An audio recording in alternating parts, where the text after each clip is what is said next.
Bonjour à tous, je vous souhaite la bienvenue pour la vidéo des énergies de la pleine lune du 30 décembre 2020. Donc dernière pleine lune de l'année. Alors il me semble, je n'ai pas trop regardé au niveau astrologique, qu'elle se placera sous le signe du Cancer. Donc un signe d'eau qui est lié aux émotions, au foyer. Voilà, c'est peut-être quelque chose qui ressortira peut-être davantage. Et c'est vrai que c'est un petit peu la tonalité du message des cartes que j'ai tirées. Ce sont notamment aussi des nouveaux jeux que j'ai eus, l'oracle luminaire que je vais utiliser, et puis l'oracle la sagesse animale et ancestrale. Donc tous les deux qui sont des jeux de Antoinette Charbonnel.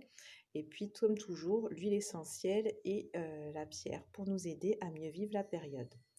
Donc quand on peut déjà regarder les cartes, on voit quand même que les émotions vont vraiment être au cœur de cette pleine lune. Déjà avec la carte forcément des émotions qui nous dit oser dire, oser voir. Le petit grain bigarade qui insiste sur cette notion de bonheur, donc qui est une émotion également, la joie, le bonheur, et qui est liée au plexus solaire, tout comme cette carte. Et puis là, on voit encore cette carte de la rhodonite qui est liée au chakra cœur et qui vient apaiser la souffrance, redonner de la douceur, redonner voilà, une guérison, une estime de soi, donc là encore liée au plexus. Et puis cette carte du chakra gorge qui semble aussi liée finalement à toutes ces cartes émotionnelles qui vient nous dire de exprimer, de dire. Et puis il y a aussi cette dimension d'élan, de prendre son élan donc vers un objectif. Et en tout cas qu'il va falloir exprimer des choses qui sont à l'intérieur. Le castor, lui, vient nous rappeler que nous sommes maîtres un petit peu de notre destin, responsables de notre destin pour construire et savoir s'adapter. Donc le castor est lié à tout ce qui est finalement un petit peu chakra racine, j'allais dire, parce que c'est un animal qui va nous inviter à gagner, enfin à agir en toute sécurité et à construire, donc à mettre en place des choses, un objectif, un projet, en patience, avec de la patience et de la persévérance, donc voilà, d'aller un peu vers son objectif, d'avancer, de poser des jalons, poser des actes, mais en sachant qu'il va falloir peut-être un petit peu de temps aussi pour que ça puisse se mettre en place. Mais elle nous parle aussi d'ancrage, cette carte, d'ordre, d'organisation, donc de structure. Donc du coup, voilà, c'est peut-être un conseil pour cette pleine lune de peut-être revoir un petit peu aussi vos objectifs en voyant comment vous allez pouvoir les mettre en place de façon concrète, quelles sont les prochaines étapes, comment être bien ancré dans votre projet, être bien connecté à lui. Peut-être aussi, pourquoi pas, d'aller vous ressourcer aussi dans la nature pour pouvoir avoir, je sais pas, comme une inspiration, ou en tout cas d'être connecté avec votre environnement, d'être connecté avec la Terre afin qu'elle vous aide justement dans la mise en place de ce projet. Et le message du Castor, il nous demande, voilà, est-ce qu'on est discipliné et stable dans notre travail? Comment est-ce qu'on peut planifier et organiser son projet, que nous sommes l'architecte de notre vie, donc nous sommes un bâtisseur, voilà, et puis qu'on peut aussi compter sur ses valeurs et sur son travail pour pouvoir mettre les choses en place, de ne pas avoir peur des challenges, des défis, qu'en restant vigilant, voilà, on va pouvoir construire un peu son nid et qu'il est là pour nous aider, voilà, à mettre en place les choses de façon solide. Mais pour pouvoir mettre en place ce projet, j'ai l'impression qu'il va falloir passer par une phase de libération émotionnelle parce que là, vraiment, on a ces cartes comme s'il fallait dire des choses, évacuer et en même temps se reconnecter à quelque chose de plus élevé, de plus joyeux. Peut-être qu'on peut aller s'appuyer sur ces émotions aussi de joie, de bonheur pour justement se visualiser ou en tout cas mettre en place ce projet dans cette énergie-là, d'aller voir qu'est-ce qui nous met en joie dans ce projet-là et de peut-être s'en appuyer pour que ça ait plus de force dans la concrétisation, puisqu'on dit que voilà, seul ce qui vraiment nous motive, nous met en joie, voilà, qui est vraiment, qui nous fait vibrer, c'est là qu'on aura le plus de chance aussi de mettre en place parce qu'on a cette énergie de bonheur, de joie quand on y pense et que du coup ça appelle aussi à la réalisation. Donc la carte des émotions, elle nous dit qu'on a besoin d'exprimer ses émotions, d'éclaircir sa voix. Alors la voie dans les deux sens, peut-être éclaircir votre voie, votre projet, mais aussi éclaircir votre voie pour vous exprimer. Donc de regarder au-delà des illusions, d'entendre la vérité. La vérité, ça peut être aussi relié à la chakra-gorge, parce que le chakra-gorge, c'est ce qui permet d'exprimer notre vérité. Donc peut-être qu'il y a comme ça quelque chose à faire, un travail en même temps de gestion, libération des émotions, et pouvoir exprimer notre vérité, et puis pouvoir concrétiser en résultat final. Le chakra, donc la carte du petit oiseau nous dit, elle, voilà, qu'on a besoin de faire vibrer sa voix, de dire les choses, communiquer avec assurance, et que voilà, qu'on sait qu'on est dans le juste, dans le vrai, et on s'autorise à s'exprimer. Voilà, donc ça peut être une façon aussi d'aller apporter cette guérison, cette guérison là dont on parle au niveau de la rhodonite. Voilà, d'éclaircir des choses, peut-être d'aller régler des situations. Donc on va regarder maintenant au niveau des huiles essentielles. Donc on a eu le petit grain bigarade. Alors elle va nous aider pour cette pleine lune.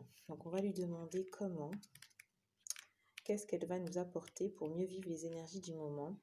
Donc elle nous dit, cette huile essentielle, qu'elle travaille sur le chakra du plexus solaire. Donc elle va stimuler, nous permettre voilà, de retrouver une certaine énergie de joie, d'optimisme, de sympathie, de combattre une timidité aussi, de trouver sa place dans un groupe.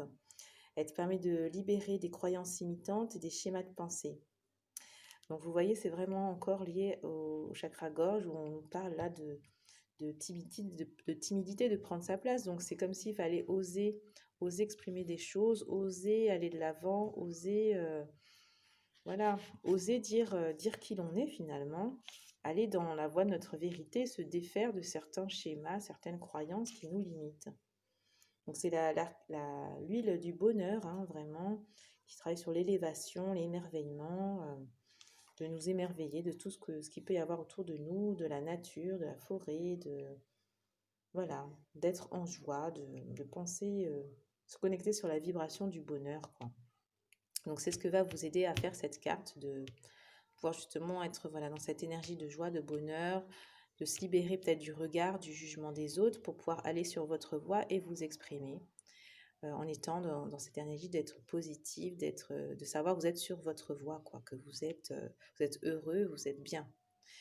Et la rhodonite, donc c'est la pierre, le cristal hein, qui va nous aider, donc lui qui nous parle d'auto-guérison, de trouver des réponses à nos questions dans notre cœur, quoi, et d'aller se libérer d'une souffrance, de reprendre confiance en nous, dans la douceur. C'est donc une carte, on nous dit, qui est faite pour les personnes qui sont trop dures et exigeantes avec elles-mêmes et qui finalement veulent se reconnecter à leur capacité, leur propre capacité de guérison, qui veulent arrêter de tout le temps se poser 10 000 questions et qui n'osent pas passer à l'action. J'ai l'impression que c'est une pierre qui va nous aider à dépasser ce côté-là, ce côté mental. En effet, ces croyances limitantes que nous aidaient à libérer le petit grain, bah là aussi, c'est ça, c'est que ça va nous aider à, comme s'il fallait un peu déconnecter un vieux mental, de vieilles pensées là, qui nous empêchent d'incarner, de construire notre projet. Ben là, on peut laisser ça de côté maintenant. Ça y est, cette souffrance, ce fardeau qu'on portait, ce poids qui nous pesait, qui nous empêchait d'être heureux, ben, il est temps d'évacuer tout ça, de se connecter à ses capacités propres de guérison, et puis pour aller sur un chemin d'apaisement, de joie, d'estime de soi, de douceur. Donc se reconnecter après à ses émotions positives en libérant les émotions négatives qui nous empêchaient jusque-là d'avancer. Donc voilà rapidement un peu les énergies pour cette pleine lune. Donc j'ai l'impression c'est finalement un peu la clôture, la fin de cette année, la fin du cycle de cette année, de tout ce qui était qu'on a pu identifier comme n'étant pas bon pour nous. Et bien là, voilà, avec la pleine lune, à cette dernière pleine lune, on vous dit, ça y est, vous pouvez vous libérer de ces schémas du passé, que toutes ces croyances qui vous empêchaient jusque-là d'avancer, de concrétiser, de construire, qu'on peut laisser ça de côté et puis se focaliser sur la joie euh, auquel nous connecte notre projet de cœur. Quel est notre projet de cœur? Se brancher sur cette joie, ce bonheur, cet optimisme, aller utiliser cette huile essentielle, la respirer pour se reconnecter à ça, à cette dimension-là, aller nourrir notre chakra du plexus, nos émotions en émotions positives. Et puis comme ça, on va ensuite pouvoir prendre notre place, pouvoir dire qui nous sommes, nous exprimer, dire notre vérité. Et puis, avec persévérance, organisation et planification, avancer pas à pas sur notre direction, sur notre chemin, avec le castor. Voilà en tout cas moi comment j'analyse, donc vraiment comme ça, hein, un peu de façon improvisée, puisque c'est vrai que j'avais pas eu le temps de préparer trop cette semaine. Voilà, mais en tout cas moi ce que je perçois de ce tirage, puis à vous de voir. Puis j'ai terminé avec une petite carte de l'oracle des messages de l'âme. Donc là, on nous parle de présence, de place. Vous voyez, prendre votre place, de vie, d'ouverture, d'affirmation de soi. Décidément, le plexus solaire est à l'honneur pour cette pleine lune, hein. Excusez-moi, ma caméra ne fonctionne pas très bien. Donc, je vais vous lire le message. Donc là, on nous parle de entre dans la danse de ta vie. Tu crains par peur d'être rejeté. Tu crains en fait de rentrer dans ta vie, hein, par peur d'être rejeté, mais tu montres un chemin que les autres ont peur d'emprunter. Ta présence sur Terre est d'être. Donc en fait, c'est vraiment, voilà, j'ai l'impression qu'il va falloir arrêter de penser des choses négatives sur soi-même, d'être trop dur, d'être plus doux, de vraiment rentrer, être comme il disait, l'architecte, le bâtisseur de notre vie. Il est temps de prendre les choses en main, d'aller vers le bonheur, d'aller vers prendre notre place, d'aller être qui on est, d'être dans notre vérité, de s'affirmer, d'avoir confiance en nous.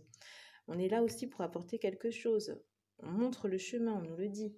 Tu montres le chemin que les autres ont peur d'emprunter. Laissons cette peur, laissons toutes ces peurs-là qui se cristallisent au niveau du chakra, du plexus. On peut laisser tout ça s'en aller, se libérer, se nettoyer. Enfin, voilà, il est temps de passer à l'action et d'être dans sa vérité, de prendre sa place, d'y aller avec confiance, bonheur. Voilà, de retrouver l'estime de nous-mêmes. Nous avons notre place, nous avons quelque chose à apporter. Cela est, voilà, c'est la vie, on rentre dans la vie, on avance, on y va. Allez, je vous souhaite une bonne fin 2020 et puis plein de bonnes choses pour les fêtes de fin d'année, mais aussi pour le début de 2021, avec une nouvelle énergie. Bon, ça ne sera pas dès le 1er janvier, hein, mais petit à petit, on va sentir voilà, un petit changement de vibration, d'énergie. Donc là, il va falloir maintenant être plus, je pense, dans l'action, hein, pour 2021. On verra ce que l'année nous réserve. Je ne sais pas si je ferai peut-être un petit tirage pour 2021, peut-être par grands éléments, air, terre, eau, feu. J'y réfléchis, donc je vous tiens au courant. Et puis je vous souhaite une bonne fin d'année à tous. À bientôt.